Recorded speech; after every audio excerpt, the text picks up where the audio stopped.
Hi. അപ്പോൾ ഓണമൊക്കെ വരാറായില്ലേ? നമുക്ക് പഴയ സെറ്റ് മുണ്ടൊക്കെ ഒന്ന് കഴുകിയെടുത്താലോ? വേറൊന്നുമല്ല, ഞാനൊന്ന് ഹാൻഡ് പ്രിൻറ്റ് ചെയ്ത് നോക്കാൻ പോവാണ്. കഴിഞ്ഞ പ്രാവശ്യം ഞാനൊരു വെജിറ്റബിളിൻ്റെ സവാള ഉപയോഗിച്ച് ഒന്ന് പ്രിൻറ്റ് ചെയ്ത് നോക്കിയിരുന്നു. അപ്പോൾ അത് എനിക്ക് അത്രയ്ക്ക് അങ്ങോട്ട് സുഖമായിട്ട് തോന്നിയില്ല. അപ്പോൾ നമുക്ക് ഇപ്രാവശ്യം കൈ കൊണ്ട് തന്നെ വരച്ച് ഒന്ന് ചെയ്ത് നോക്കാമെന്ന് വിചാരിക്കുന്നു. അപ്പോൾ ഞാനൊരു സെറ്റ് മുണ്ടിൻ്റെ ഒരു തുണി എടുത്തിട്ടുണ്ട്. അപ്പം എൻ്റെ മോളുടെ ഒരു അളവിൽ ഞാൻ ജസ്റ്റ് ഒരു കുഞ്ഞ് സിമ്പിളായിട്ടുള്ളൊരു ഫ്രോക്ക് തയ്ക്കാമെന്നാണ് വിചാരിക്കുന്നത്. അപ്പോൾ അത് ഞാൻ കട്ടൊക്കെ ചെയ്തെടുത്തു. ഇനി അതിലൊന്ന് വരയ്ക്കാൻ പോവാണ്. ഞാനത്ര വലിയ ആർട്ടിസ്റ്റൊന്നുമല്ല, എന്നാലും എൻ്റെ ഒരു പരീക്ഷണം. അപ്പോൾ ഞാൻ വരച്ചൊക്കെ എടുത്തിട്ടുണ്ട്. അപ്പം ഞാനൊരു റെഡ് കളറിലൊരു ഫ്ലവർ പെയിൻറ്റ് ചെയ്യാമെന്നാണ് വിചാരിക്കുന്നത്. വരച്ചെടുത്തതിന് ശേഷം അതിൻ്റെ മുകളിലൂടെ നമ്മളൊന്ന് പെയിൻറ്റ് ചെയ്ത് കൊടുക്കുക. അപ്പോൾ നമ്മുടെ കയ്യിൽ പഴയതൊക്കെ ഉണ്ടെങ്കിൽ നമുക്കൊന്ന് ട്രൈ ചെയ്യാമല്ലോ.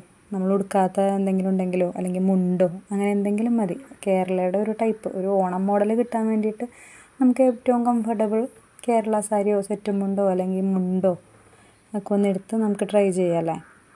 നമ്മൾ തന്നെ ചെയ്യുമ്പോൾ നമുക്ക് കിട്ടുന്ന ഒരു സന്തോഷം വേറെ അല്ലേ, നമുക്കൊരു പ്രത്യേകത തോന്നുമല്ലേ. അപ്പോൾ നമുക്കൊന്ന് ചെയ്ത് നോക്കാം, ഒന്ന് ട്രൈ ചെയ്ത് നോക്കാം തന്നെ. അപ്പോൾ എൻ്റെ ആദ്യത്തെ ഒരു ട്രൈ ആണ്. എങ്ങനെയാവുന്നൊന്നും എനിക്കറിയില്ല. അപ്പോൾ ഗ്രീൻ കളറ്, നമ്മൾ ലീഫിന് ഗ്രീനാണല്ലോ കൊടുക്കുക.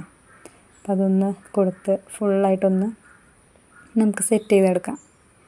പിന്നെ ഇത് നല്ല വെയിലത്തല്ല, ജസ്റ്റ് ഒരു എന്താ പറയുക, ഒരു ഷീറ്റിൻ്റെയൊക്കെ അടിയിലൊക്കെ ഇട്ടൊന്ന് ഉണക്കുന്നതായിരിക്കും നല്ലതെന്നാണ് കേട്ടിരിക്കണേ. അതിന് ശേഷം ഒന്ന് അയൺ ചെയ്തും കൂടി കൊടുത്തു കഴിഞ്ഞാൽ പ്രിൻ്റ് പോവില്ല എന്നാണ്.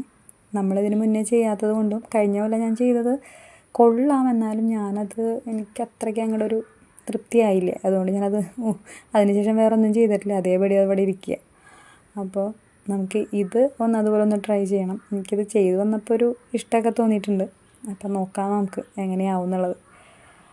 അപ്പോൾ അവസാനം ഒരു മഞ്ഞ ഡോട്ടും കൂടി ഞാൻ ഇട്ട് കൊടുക്കാമെന്ന് വിചാരിക്കണം മുകളിൽ. ഒരു മഞ്ഞയുടെ ഒരു കുറവ് പോലെ തോന്നി. അപ്പോൾ മഞ്ഞ ഫ്ലവർ വരയ്ക്കാമെന്ന് വിചാരിച്ചു. പിന്നെ ഞാനോർത്ത് കുറച്ച് ആഡംബരമായാലോ എന്ന് വിചാരിച്ചിട്ട് അതൊരു കുത്തിൽ അവസാനിപ്പിച്ചു. അങ്ങനെ അവസാനത്തെ ഒരു ലുക്ക് ഞാൻ ഈ ഡ്രസ്സ് തയ്ച്ച് കഴിഞ്ഞിട്ട് ഞാനൊരു ഷോർട്സ് ഇടാം എങ്ങനെയുണ്ടെന്നുള്ളത്.